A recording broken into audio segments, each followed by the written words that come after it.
ways to support local business without even spending a dollar. You see who supports you and who doesn't. You have to just swallow your pride. It's really for the customer. A luxury pajama line is taking Edmonton by storm. Cloud Nine PJs. Cloud Nine PJs. Cloud Nine PJs. How do you juggle running a business and being a mother? It's been tough, to be honest. You want your business to not fail. It's a lot. Like, I just love to go, go, go, go, go. Hello everyone, welcome back to The GoldaShow, where we discuss all things business, entrepreneurship, and fashion. Today we are joined here with Robyn Noel, co-founder of Cloud Nine PJs, a luxury pajama line in Edmonton, Alberta. Robyn, how are you doing today? I'm good. How are you? I'm good. Thank you so much for being here. I'm so excited. Thank you for having me. Of course. Well, you are the co-founder of Cloud Nine PJs, and what kind of inspired you to start that off?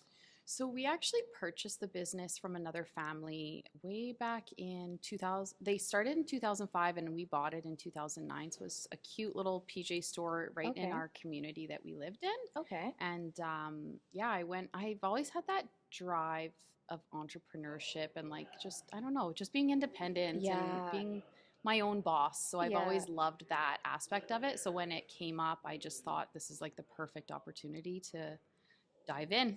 Wow. So all three of you, I'm assuming. So it's you and your two sisters. My two correct? sisters, yeah. My father helps out a lot as well, and my mom's more on the childcare side when I need it. But it's us three sisters. It did start out as just myself, and then as we grew more brick and mortar stores, I needed more hands on deck, and so then now it's all three of us once they finished up school and all the good things, and then now it's us and a great team. Nice. So you started off in a smaller community. Was that in the Edmonton area or on the skirts? Yeah, we're from Grosvenor, so Nice. just kind of now west central, I guess, but just we started in a little strip mall in Grosvenor, and then just got the opportunity to move downtown to High Street, which is, kind of downtown, in a great little boutique area with lots of other boutiques, and so that's how we kind of started our first steps into growth. And then after that, we opened up St. Albert and Windermere, and never looked back. We love it. Wow, that's amazing to hear. So with being in a small community and diving right into entrepreneurship, was that kind of difficult for you? Was everyone in your community very for entrepreneurship, or more so for, the traditional role in life? I would say, family-wise, my parents were very supportive of it. They've been really great supporters of us, which is awesome, and they totally back us on this. So that's a big part that I think I'm very thankful for, and I didn't have to fight through, trying to justify it to my parents, because for us, that we're a very close family, and so that would have been really difficult for me, I think. Right. But I think because I've always had their support and backing, I don't know, and I feel really good about it, and I feel like most of the people will support you, and if they don't, I'm not for everybody. I'm not for everybody, and I get that, and it's no feelings hurt, but you see who supports you and who doesn't, even though they might not outright say it. You can tell. Yeah, you can definitely see, even based on how much they share your posts, right? With Instagram. So did you see that a lot in your community, or? Way back then, I feel like Instagram wasn't even really a thing yet, but I do feel like, I find the sharing and I think the knowledge of ways to support local business without even spending a dollar is something that can be said over and over and over again, because I don't think people realize, there's at least 5, 6, 7 plus ways to support local business without even spending a dollar. Right. Wow. That is very true. Honestly, I can agree. Being a small business owner myself, I'm like, hey, could you just maybe like this, repost share this for it? me? Yeah, even save it. Yeah. So for you then, did you always wanted to be an entrepreneur? So did you go to school for business or finance, or did you just dive right into it? I dove right in. So I was in my first year of university and struggling at it, to be completely honest, not succeeding as well as I would have liked to. And so, I pretty much dove right in. Wow. Mid-year, we got the opportunity to buy the business, and I finished out my year, but barely. And so I have no no post-secondary education. Wow. But Yeah. still, you've been able to scale your business from one store to three now. Yeah, exactly. And I think that school's amazing and I'm a Yeah. huge supporter of it, but there's a lot that you learn hands-on that lessons learned, or like whether they're good or bad, I've learned a lot through the years and just my hands-on experience. So. School is interesting. There's, especially when you're learning from people who may not necessarily understand the ins and outs of business technically, right? Because there's book knowledge, Yes, and then there's like being like experience and the smarts that you get that way too, right? Yeah, So exactly. Because I remember I had a professor and she said, "Hey guys, like I don't really know too much about this, but yeah." That's not. You're like, oh, good. I feel really good about this course. And I was like, "Oh, great." Yeah. And I just sat there. I was like, "Yeah, maybe I'm gonna switch out here, right?" Because she said, "Yeah, I don't really know much about, the real life aspect of it." And it's kind of hard because, of course, there's real life explanations and examples, but you want to be able to go to a professor who's able to understand where you're coming from if you're going through something like that, right? I think experience, right? Like, and like, there's something that experiencing it firsthand, like again, even motherhood, like you don't understand to be in those shoes, or an entrepreneur, or business owner, or a mother, or whatever, until you're in those shoes. And then I think things change, and I mean, you just have a different appreciation for it, I think, in what's going on. And it's just, it's not all theory. It's like reading a book about motherhood. You're like, I wish this had all the answers, but unfortunately it doesn't. Yeah. So with being a mother, how do you juggle running a business and being a mother?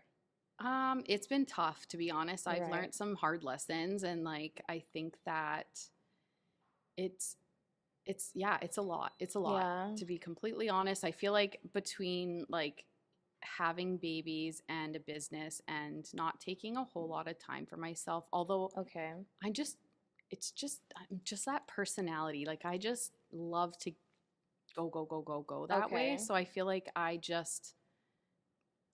handled it as best I could. And I feel like COVID also gave us another, like, that all being thrown at me at once. I think I just learn to accept it, handle it, and try to like do my best. I did my best, and I think it can be really tough and very lonely, because I feel like it's like motherhood can be tough on its own, and business can be tough, and then to have them together and not really have a lot of people around that understood what I like, the feelings and the emotions and just your everyday life. Like, people are like, well, just don't do this, or like it's not always that easy. It is. The older I get, I realize the easier like some of those choices are, but in the moment it's just so hard to, you want your business to not fail, but you also, like, your babies are obviously super important. So just finding that balance and knowing like when to put the phone away or the laptop, and when to give them my full attention, and when I can kind of multitask, and then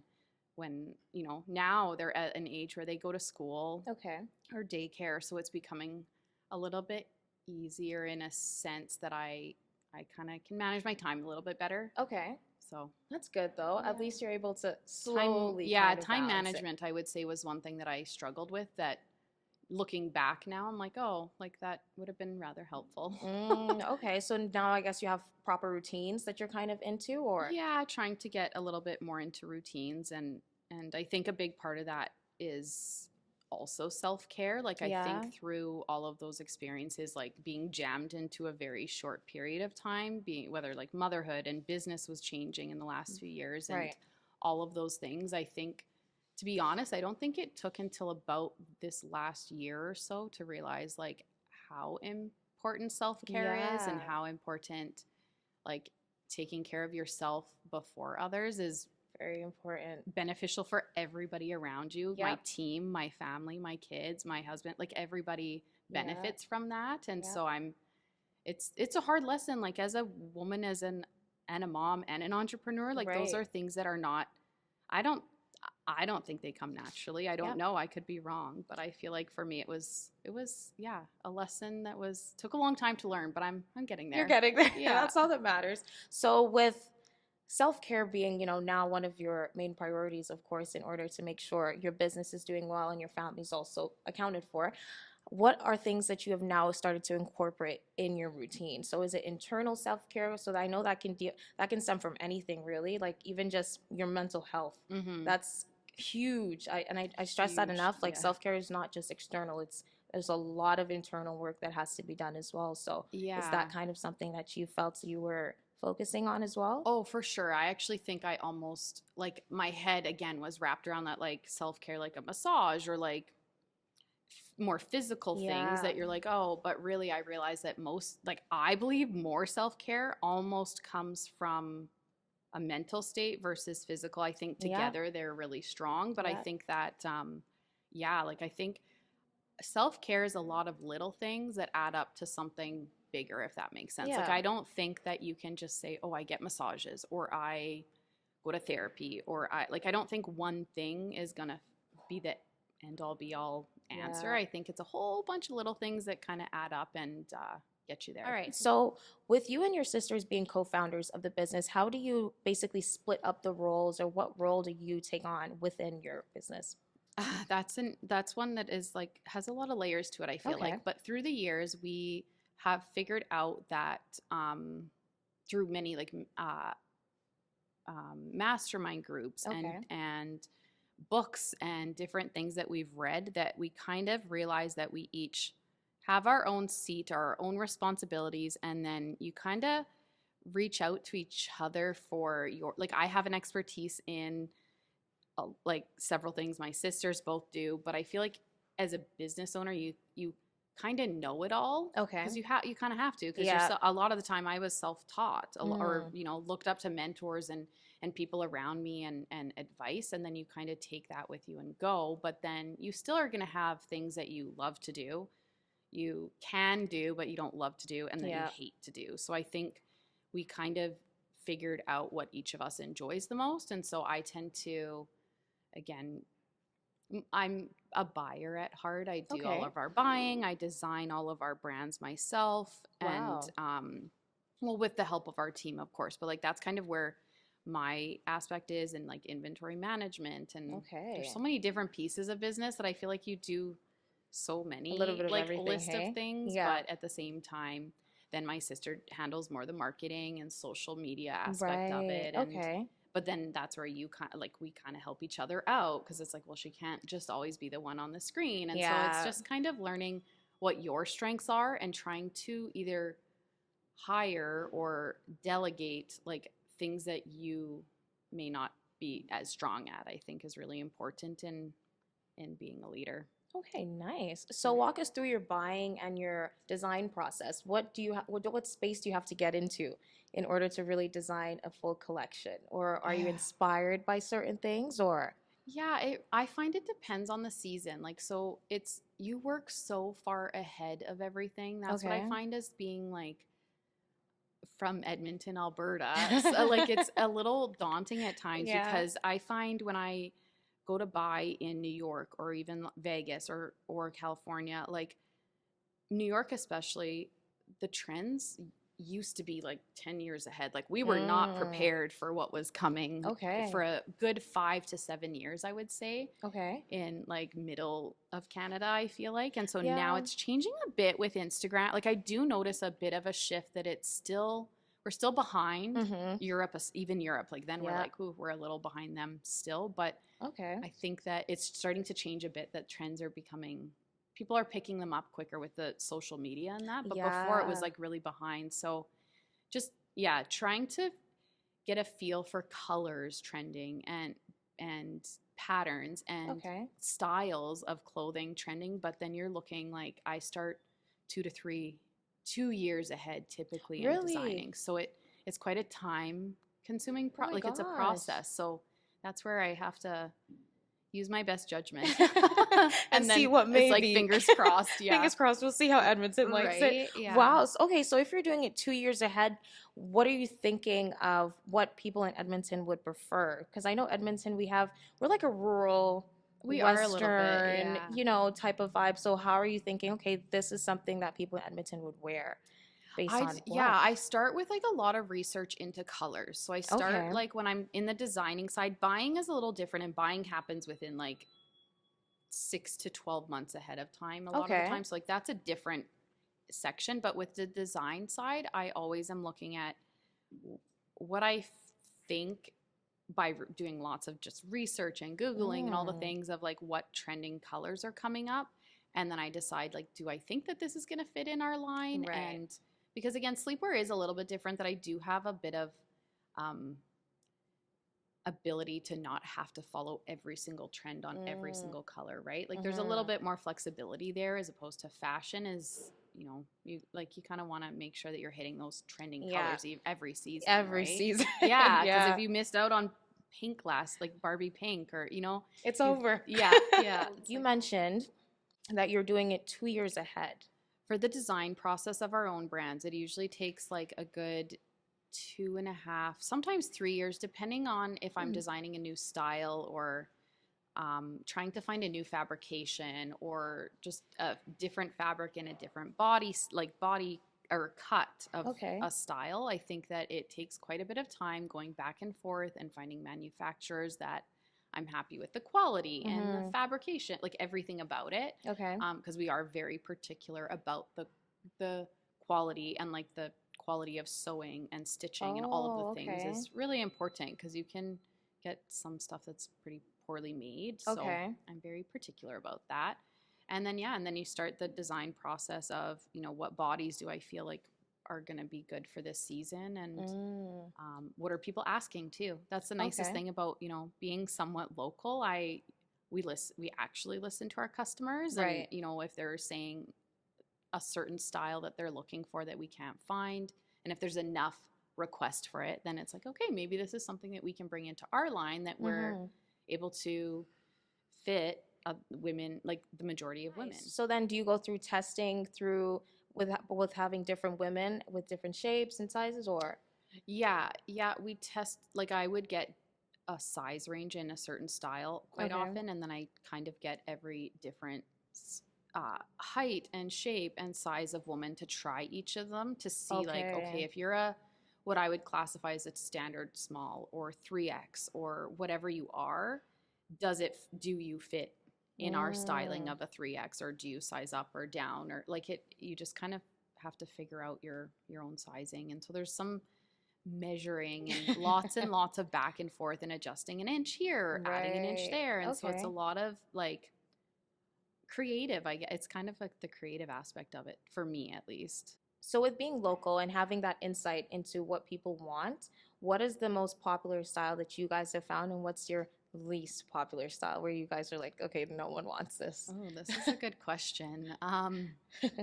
I feel like it depends on the time of year for sure too, right? Okay. Because like we are a pretty popular store during the holiday season, so like Mm-hmm. things change then versus in the dead of summer at plus 30. Like they're Yeah. not going to be wearing these big cozy fluffy things, Right. but I find a lot of it is bamboo. So we like a Okay. lot of our one line is specifically bamboo and no other fabrication, and so that for us is really important because it's going to help women who suffer from night sweats, cancer patients, Mm, medications can do it. Like there's lots of different reasons people get night sweats, but a okay. lot of like again, a lot of it can be like hormonal changes Okay. in women, and so that's one space where I've really tried to like analyze what we sell the best and try to replicate that in different patterns and different styles. So Okay. I feel like a lot of the time, like tank and a pant or tee and a jogger, like just stuff that's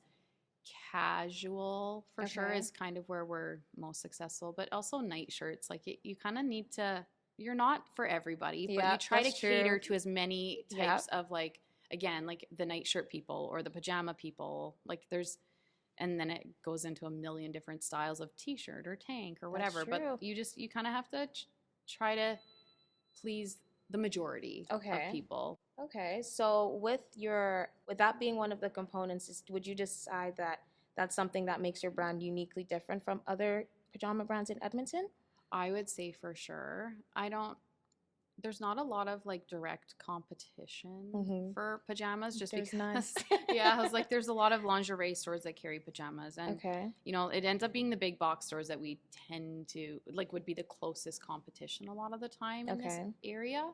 Having said that, like I still feel like a lot of our pieces we try to design that you can blur that line of like wearing to bed but also lounging in or wearing Okay. out because there's such a huge still a huge trend in like athleisure and like lounge Yeah. wear like wearing out, and so I'm feeling like that's kind of the space that we're trying to be in to appeal to the majority of people, right? And like Okay. trying to kind of check those boxes for everybody and be that answer.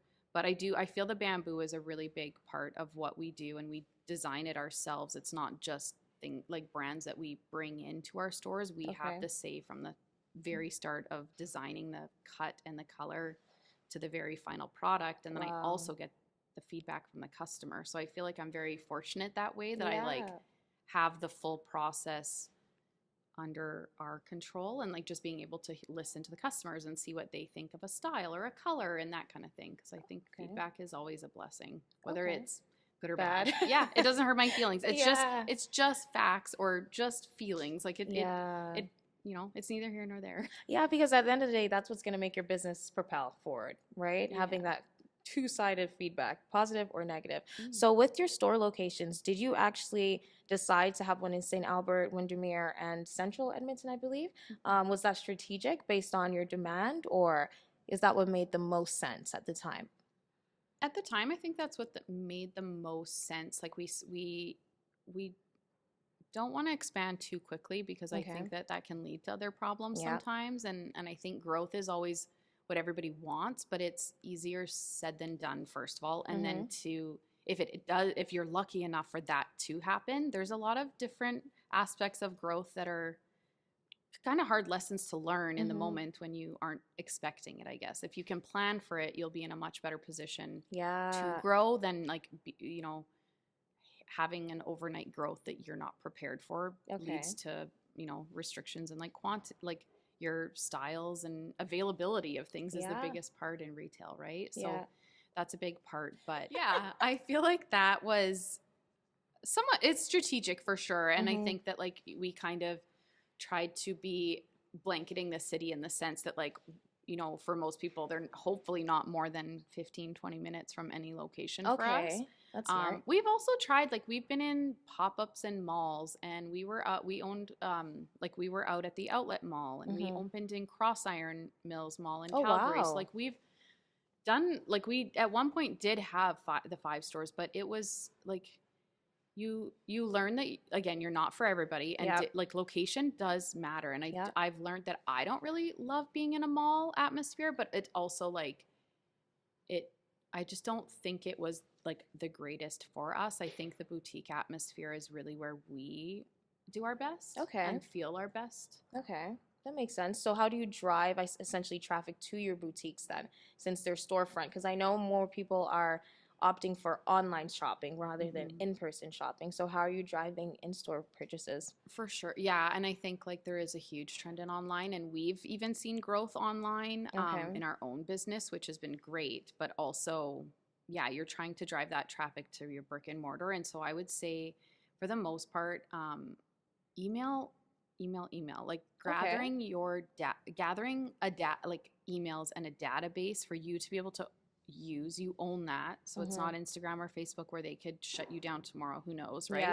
Yeah. I feel that like gathering that database has been really important for us, and then again all the socials, so promoting on Facebook, Instagram, even just investing in our website and the way it looks, I think is really important, because I'm a firm believer that a lot of people will explore. They have a need that they may be like, I need pajamas. So they're going to go online and explore it before sometimes coming into a store. And Yeah. so I think that your online presence and your website says something about you and your Okay. brand. And I think it's where people go to explore and learn more about you. And then they say, okay, yeah, I think this could be for me, or let me go check it out. Or, ooh, that style looks like something that I would like to try on. So I think that just, you know, it's all these little pieces again that add up to something that is pretty substantial. Okay, that makes sense. So with COVID, Mm-hmm. I know that's something that impacted everyone. Oh, yeah. How did that impact your business specifically? Because everyone was home, but it was also a great opportunity for athleisure, as you just Oh, mentioned, in yeah. pajamas. Do you think you guys flourished during that time, or was it one of your most difficult times? It was definitely really, really difficult for us. I don't know. In the moment, it didn't. Looking back, yes, like we could have mega succeeded, and I think Okay. like we could have definitely done better than we did. But in the moment, it wasn't like a space where I felt comfortable like taking advantage of this like uncertainty, or I don't know. Okay. In the moment, it was like we weren't sure what to do. Okay. Like, I didn't feel fully comfortable with like, even though we were helping and providing like help and not a service, but like helping people be comfortable at home, it just was a weird time, right? Where Okay. everything was so unknown that we didn't Yeah. really know how to touch on those pain points. And I think Okay. now, like looking back, I'm like, I think we could have definitely done some different things that we would have really succeeded at. But it was tough, and um, yeah, it was tough, to be honest. And it's still, I think businesses are still affected this many years Yeah. later. It's still Yeah. affecting everything. And we're very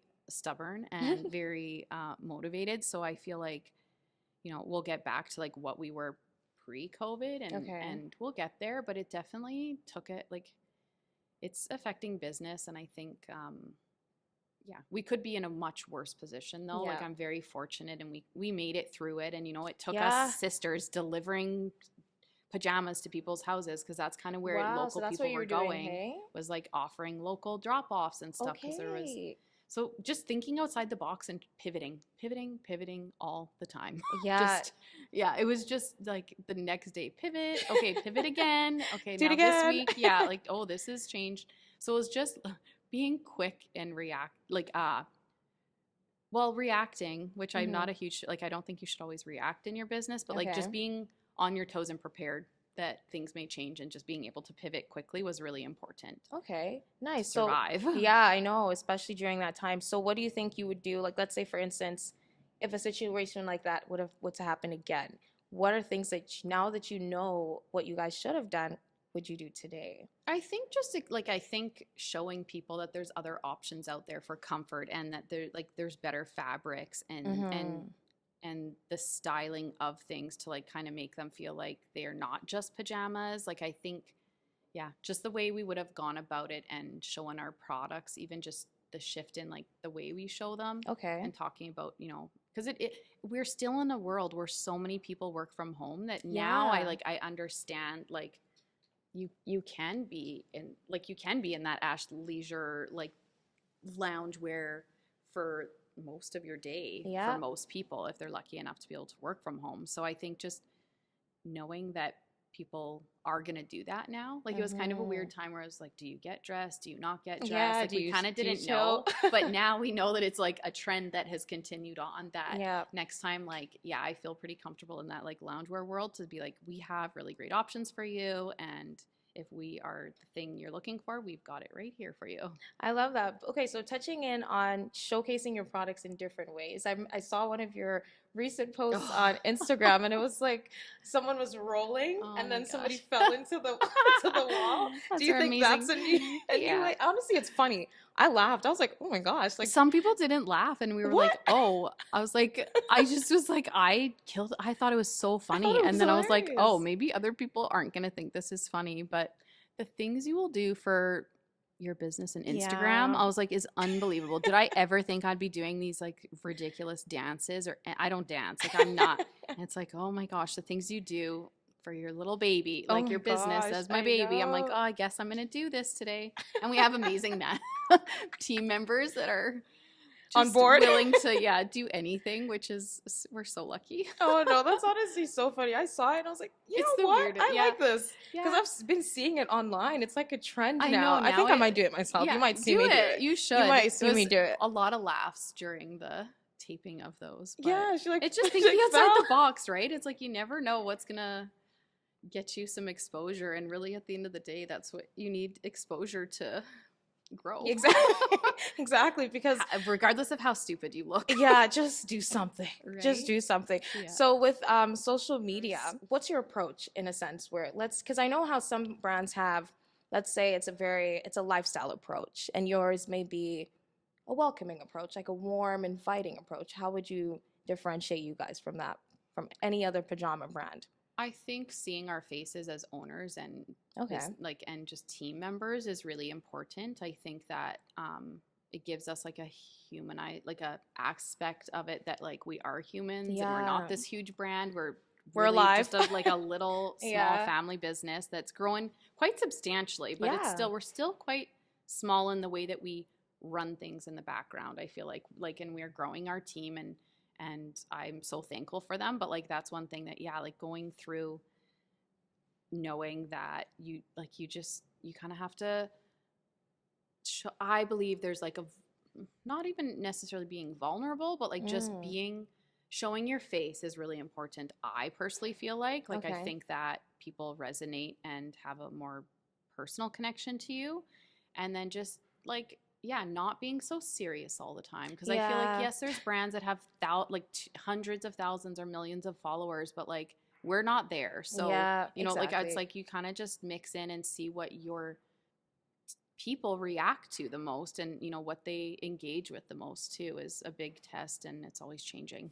In terms of views when it comes to social media, because reach is everything. Mm-hmm. So how do you go about pushing against the views if you have like a low view on a certain video that you guys spent hours trying to curate? How do you combat that? Because I know that can have a huge toll on like your confidence and how you think the business is going to go forward or not.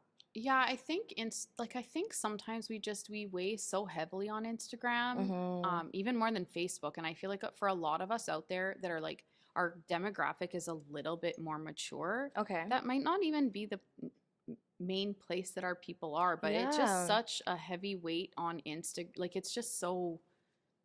It is necessary, 100%. But I think that there's like it's such a stressor that sometimes it becomes difficult, because like if you don't get views, it's like. I think what I take from that is like I'm not the main social media like person guru for us, but what I take from it, because I do have a touch on everything, is I take okay, well, like our people didn't react so well to that, so what can how do we change that and pivot it to be maybe something more for our customer and our demographic? Yeah.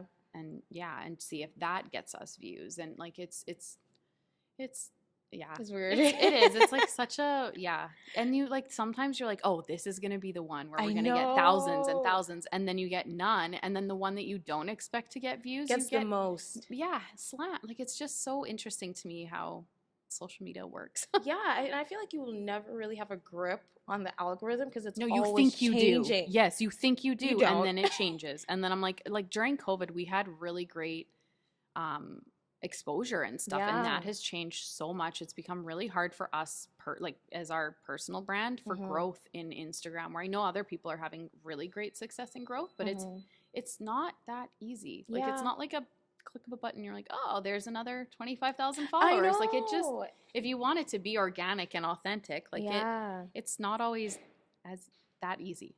Yeah, that makes sense. So do you find yourself having to pay for a promo more, or do you try your best to not just throw money at marketing expenses like that? We've never like bought followers or anything like that, because that's not gonna I don't think it's gonna get you anywhere personally. But so we've never done anything like that. But we do spend a significant amount of money on Facebook ads and Google ads, and sometimes boosting a post here and there. Like, but I think just data. Okay. So take that information. Like if you have a budget, spend that budget, but then you need to look at the data to ensure that you are like, is it working for you? Because to me, if that didn't drive any sales in a retail business, did it work? Probably not really. Like it depends on what your goal is. Is your goal followers? Is your goal sales? Is your goals engagement? Like I think it depends, and it can be all of those things, but I think taking the data and really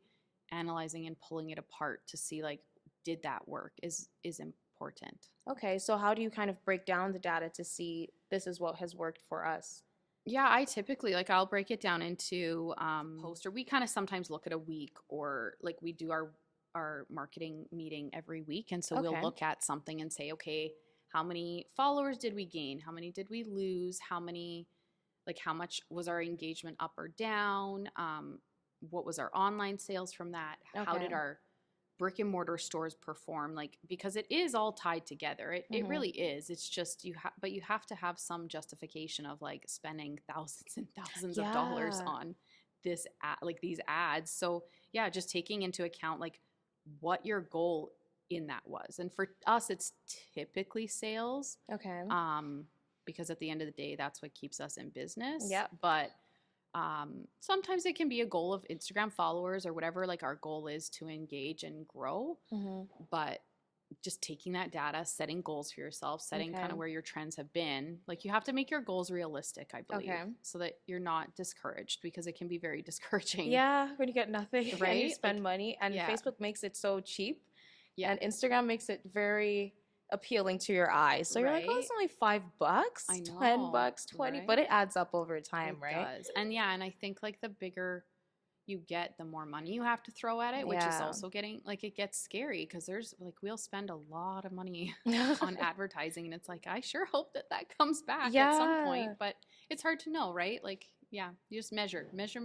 take all the information. And I'm not even a numbers person, but you have to break it down, because at the Yeah. end of the day, like, you need to stay in business. Yeah, that's true. So what time, okay, let's say for instance, has there been a point in time where you were like, I don't know if I can run this business anymore?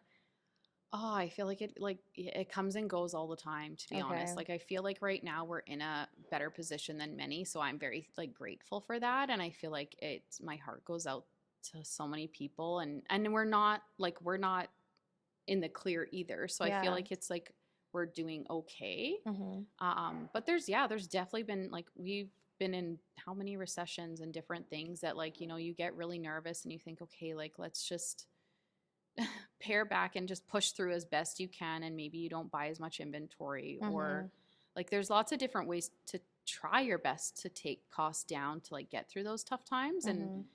but I'm pretty stubborn, so I don't feel like there's been maybe once or twice where I'm like, what am I doing? Yeah. But other than that, I usually like see the light at the end of the tunnel by the time, like, I've never like been close to being like, let's just call it. Call it quits. Yeah, but I feel like it's my person. I'm stubborn. Yeah, I'm you're like, like, I I'm will do this. sticking I this will out. prove everybody wrong that did not believe me. Oh my gosh. But So have you had a time where it's like, let's say you had the worst customer complaint in your life where you're like, wow, this really took a toll on me. Have you had that aha moment?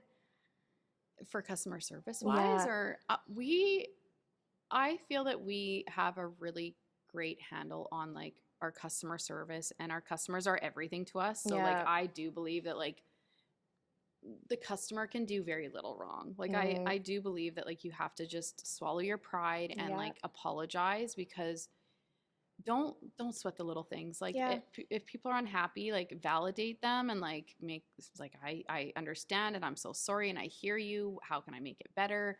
But in the world of like our customer service and our ability to like help our customer, I think Mm-hmm. that we have our own training program that we put Okay, all of our nice. team through. Okay. I think that it's very I think it's really important, and I think that we expect a lot from our team members, but it it's really for the customer. And I believe that like these tools are allowing them to succeed in what they're doing, which is usually helping the customer and sales and that kind of thing. And so finding the perfect purchase for somebody is our end all be all goal, Yeah. right? And so I think putting things in place like training programs and education and that kind of thing is really, really important, and just continually growing. So like I've been in business for how long, but I can tell you that I learn something new every week. I'm like, oh, This is so great. right. So I feel like just continually learning, and like Yeah. and just customer service is important, and that's what's going to set you apart when times get tough. Mm-hmm. If your service is there, people will still come. Where if you don't have that service and that expertise and that want to say hi and engage with Yeah. people, people aren't gonna remember you or want to come back and when it gets tough, right? Yeah. No, that's smart because I think lately customer service has been declining, Mhm. especially. I'm not too sure as to why. I think people are kind of developing that mentality of, yeah, get it yourself, you're fine, like you know where everything is, you know, and Which it's kills so me. That, to bad. be completely honest, since I've been in business, that hurts my soul so Yeah, badly. I'm like, just to say hello, just I acknowledge people, know. smile. I'm like, Just a there's so many hi. little things that I'm like, Yeah. just, it kills me when I do go out like and see other things that are so easy. Like, that's so easy to just acknowledge a person, I Yeah. believe. I like, and that, yeah, there's, I mean, some of it takes some skill in certain things, but just being like a genuine human Yeah. and just saying hello and Recognizing. acknowledging Yeah. somebody is not hard. So when you don't see it being done, you're like, this is why, like, not always. Like, I'm Yeah. not saying that's why businesses are not succeeding, because there's so many different factors, but Mhm. that's one factor that we have control over. Yeah. So make sure your customers are taken care of. Yeah, because they will come back and spend their dollar with Right? you, Yeah, right? because you've created that experience that they're like, this was the best experience. They are comfortable paying the luxury price to be able to Yeah. have that experience and that expertise and finding exactly what they want. Yeah. So how do you train your employees then when it comes to the sales process? How do you tell them to approach a customer, or is it more so on a basis of questions, figuring out what they need, how they need it? Yeah, all that goes into it. So we honestly start from like our program, we start from the time they walk in the door Mm-hmm. till the time they leave and they're at home. Like, Okay. our process actually goes until they're physically home, and maybe it's been a week or however long, and we may follow up with a phone call. We write Okay. handwritten notes, which Oh, nice. I think is extremely important. A lot I of people think don't that do that. sets you apart, right? Like, Yeah. is Sport Check, or I don't know, or like Walmart sending you a thank you note at the No. end of your purchase? No. So I feel like just, and I mean, like, yeah, I just feel like giving people your time and your like Mm. just going through the process of like how people shop and understanding that, I think, is really important to people in retail, and just Yeah. learning the steps of what you think should, well, how I want my store to Be be operating. for a customer. Like, that process, we go through all of those steps with our people so that we feel we've set them up for success to be able to help people. Okay. That makes sense though. I like that because honestly, yeah, it's gotten worse out here. Yeah, I I'll be know. completely Breaks my heart. honest. Yeah, like even even with food establishments I know. nowadays, it's gone down completely. I think a lot of businesses are focusing on the aesthetic more so than the actual product and the service that Yeah. you're providing, which is Yeah. detrimental. It is. Yeah. Yeah. It's It's huge. bad because Yeah. I'm not going back to some places. I'm not Right. gonna lie. Yeah. So what's one thing that you would tell yourself if you were to time travel back into the beginning of your journey with your So business? many things. Oh my gosh, The where to list. start? No, yeah. I would say like a couple of my main biggest things, like, again, the more mature you get in business, Mm-hmm. um, progress over perfection. Okay. So I think for so long, like, I wanted things to be perfect and a certain way, and to look a certain way, or this or that. And I think like shifting that mindset to being a big picture person, and like Okay. realizing, like, see where you want to go, and like envision that and figure out where you want to go, because I feel like there is going to be people that will tell you where they think you should go. That's so There's true. going to be where you think you should go, but then you need to figure out where you actually want to see you and your business in 5, 10, 15, 20 years, 3 years, a year from now. Like, I think you need to set those goals up to be able to see your vision and where you're going, because you can get lost really easily in the Instagram world and like all these things that you think you should be doing for your business that are important and like, they're important parts, but just look at the big picture and think, like, try and figure out how to get there, and don't sweat the little things. Like, if there's something small, and like, I love things to be a certain way, I'm not gonna lie, but like, just learning to work on the progress instead of letting that perfection get to you, because you could be on to 10 other things by the time you like realize, oh well, I could have been here a long time ago, but I would let those little things bother you. Yeah. And Right? what little things did you let bother you at that point?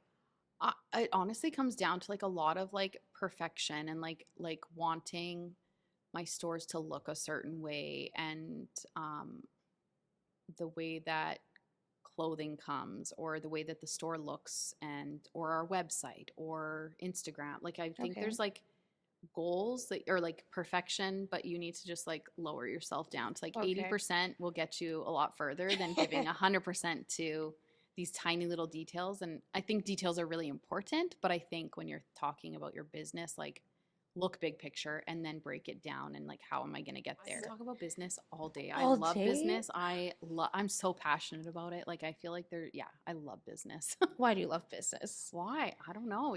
I don't know. I just live and breathe and like this is my thing and I love doing it and I love talking to other people in business and like I like collaborating and like, oh, well, what do you do? Like you can always learn something from someone, whether it's within my business or other business owners or other people out in the world or even sales people. Like sales team members are so important and they have a wealth of knowledge in their expertise sometimes that like I'm like, oh, I didn't think of wording something that way. Or I think just looking for like the something new and shiny sometimes, but like just learning and like I don't know, I love business. It's so interesting and you have so much control over it as much as you don't also, but like it's just very motivating to me. Like I have a drive for that and I just love talking business with other people and like, oh, well, like I think seeing from the outside too, not to pick other people apart, but like I think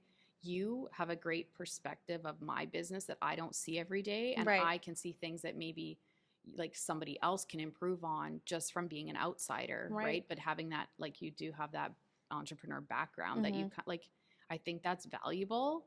And I think there's lots of people out there to learn from. And I think like sharing and not being a gatekeeper is really important. Oh my goodness.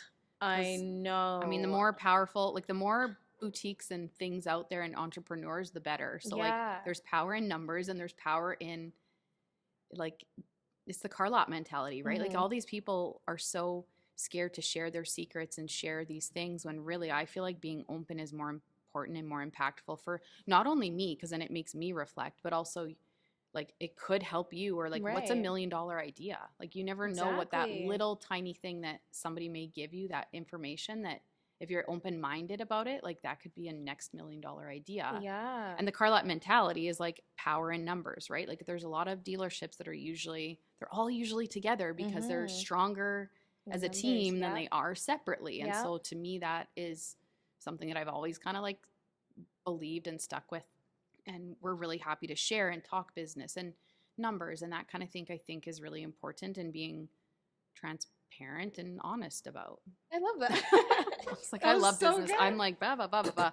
No, that's okay because I love it. I'm so passionate. And I was like, I don't even know why. I don't know. I live and breathe it. So I'm just it's my thing. That's good though, because when it's fueled internally like that, your outcomes are going to be much different. You know, you're not going to have, let's say, preconceived set agendas because you're really looking at the outlook of your customer, your business itself, and then how much you can grow. So I think it's better that way, honestly. And I think having that passion and that drive too, like there's times probably where I could have called it quits, and I'm sure some people do, and that's okay. Like you need to sometimes know when the time, like when it's over time, it's time. But for me, that like inner drive keeps me really motivated to like push through and keep going. So. Okay, so do you see yourself expanding to other businesses outside of the pajama line?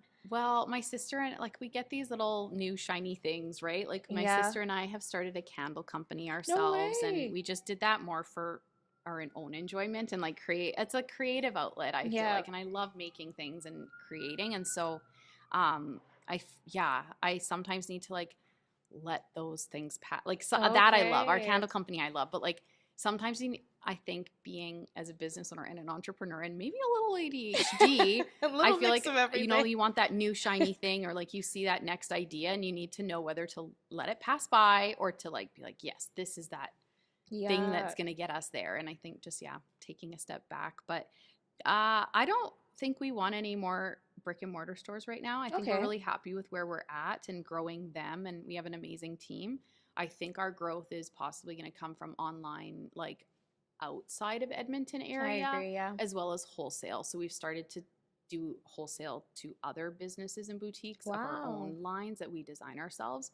And I think there's an opportunity for growth there for sure that I'm not having to open up stores all across Canada, because opening in Calgary was hard enough. I had a newborn, but so that made it a little bit extra hard. But I think like as a family, we're just still so integrated into everything. It was really hard to be that far away from your baby and not be able, like, you don't really know what's going on necessarily. Yeah, and is it much more in terms of cost? Is it much more expensive in comparison to Edmonton when it comes to overhead or?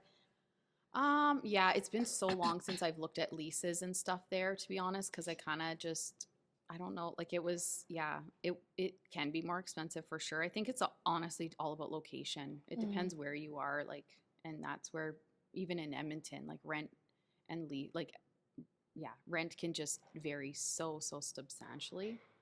It's crazy. But okay, so I kind of want to touch in on the point where you said don't get too distracted by the shiny things, especially with being an entrepreneur. How do you kind of take a step back? What's your process? Because with me, I understand that completely. I go all in so easily. I'm like, but this is like with every hobby I ever get. I'm just like, I'm going to be a knitter or whatever. Oh my and gosh, I'm like, I know. And 6 months later, 2 months really, I'm like, oh, I'm done with that. So I think just, taking those opportunities, looking at them and like stepping back and realizing like, okay, where will this get us? Like what's your goal and your vision? Like, where is that going to get you to where you want to go? Yeah. And if it is, and it's a big enough part of it, then maybe accept it. And if not, just let it go. Somebody else can do that. Like, no, that's true. Because I saw a lot of like digital products online. I'm like, oh, maybe I should get know. digital I products. did that. I was like, maybe I should start doing that. Oh, I could do it on this. I could do it on selling. I could do it on this and this and this. I could do it on Shopify. And I'm like, oh, I can make a system of this and this and this. And I'm like, oh, just let it go. Like, let it by. It's probably taking so much of my time and mental effort that I could be focusing on my core business. Yeah, it's true, because honestly, that's a separate business of its own. I know. And that's going to take like 6 to 12 months. Right. So it's like, just take a step back. Right. Yeah. You have to. I did that I was like, I think I can do this. And this is the ones that I would make and create. And maybe people would want to know about this in business. Yeah. Like and I was like, no, you know what? Like, not for right now. Yeah. I understand that completely. I have to catch myself like, Golda, you do not life need is crazy and busy with kids and family and business. So I just I need to learn. Like, I'm learning slowly very slowly to step back. You're there. You're going. The first step is recognizing it. Right. No, that's really good. All right. So last question for you today is: do you see your kids being a part of your business? Is that something you'd like for them as well? I go back and forth. I think yes, sometimes, but I also think like business is really tough and there's not as much money always in it as people assume there is. I think even like you could have $5 million in sales, and that doesn't mean that you are personally taking home $5 million. No, there's no way you're taking that. But like you might not even be taking home 100,000 or 30,000. Like you don't like it. That part is deceiving, I think. So yes, I'm happy if my daughters are involved, if we're at a point where we're extremely successful and there's that opportunity for them. But I would love them to get an education and to really do what they want to do and like not rely on other people, not rely on a man or a husband or things like that, like, and just be able to handle themselves. So yes and no. Yes. I don't know. Yeah. I'm like, depends where we are. Yeah. Because they might be inspired by you. Like, look at my mom go, you know, but it is tough. Business is tough. Cause like financially, right? Yeah. Like you have to, that's the part that becomes really hard. And I can see where people call it. Like I'm very fortunate. My husband is not involved in our business. Okay. Like we all have significant others that like have jobs. Yeah. They're not just doing this for fun. Yeah. So I think like having that assurance and like, financial like back to it is also helpful because I can see where people like call it, right? Yeah. If you're by yourself, especially, it's like, this is it. Yeah. You know, like, this is all or nothing. Yeah. And how does your husband feel about you being an entrepreneur? Is he also entrepreneurial or? No, I wouldn't say so. I think he like the more and more he sees it out there, like, and there's just so much out there now for entrepreneurship that like I think he always gets that taste, but he likes the security of, right? Like, which I is think fair, honestly. I'm the wild like I'm like, oh, why we don't need any security and like what? So I tend to go out that way, but he's super supportive of what we do and just wants us to get there, right? I love that. Succeed. So which is amazing. Right? Well, If there's one piece of advice that you would give for any entrepreneur, business owner, what would you tell them? I still think I always think of like these different sayings and stuff, but I Yeah, go always ahead. go back to progress over perfection Okay. and like looking at the big picture. Like Okay. where do you want to go? How is that going to get you there? I Yeah. think is really important because that will answer or All it of your takes a lot questions. of like issues away and it kind of hyper focuses you to what do you want out of this? Ah, What's the point? I love it. I love it. Well, that wraps us up today. Thank This you. is Robyn, and where can we support you in Cloud Nine PJs? Instagram, Facebook? Instagram, we're at Cloud Nine PJs.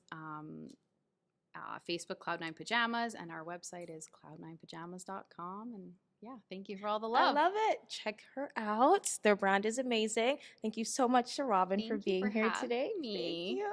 Well, we'll see you guys next time in the next video. Bye.